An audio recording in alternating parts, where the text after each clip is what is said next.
does mobile technology impact how and where consumers buy products?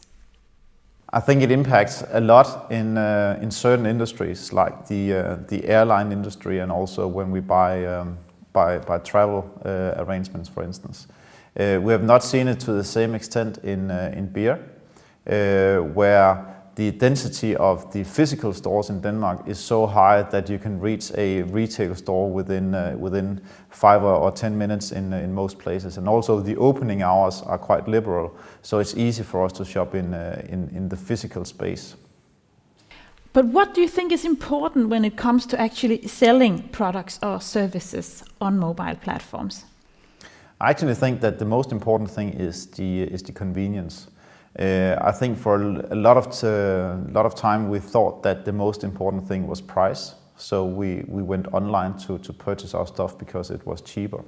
But it is actually because it's more convenient for us. So it saves us time that we can spend on other things, being on our work or being with our family, for instance.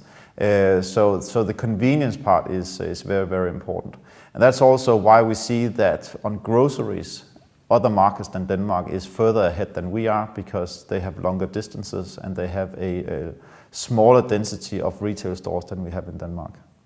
So Denmark is not quite there yet, and especially not perhaps regarding beer and soft drinks. Do you plan to move more sales to mobile in the near future?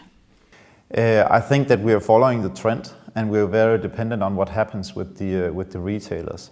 We have seen that smaller retailers like nemlig.com is growing very much at the moment, and we have a very good cooperation with nemlig.com.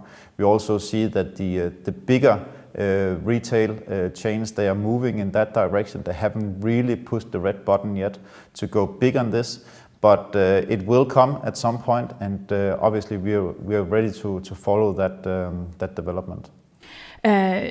So it seems like you have not created a lot of sales through mobile channels, not yet. You're going along with the off-trade industry and what they're doing, basically.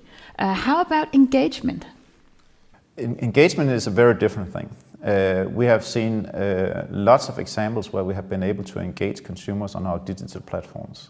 And also where we have been able to engage consumers in a way which is much more tight than we can see with traditional media.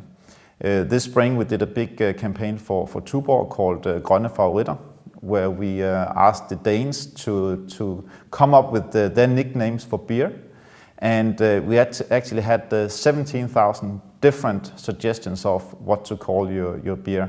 So we actually had a lot of consumers who didn't just see our communication very passively, but actually took an active decision to go in and come up with their names. So a lot more engagement than we have seen in the past. So you had 17,000 suggestions of what you should call your beer. Yeah, nicknames for beer. Absolutely. And how does that affect your sales in the long run? Obviously, it affects our sales in the way that consumers, they have a positive perception of our brand, in this case the Tuborg brand, and the engagement also creates sales. So through the engagement, we were actually also able to increase sales and market share in that period of time.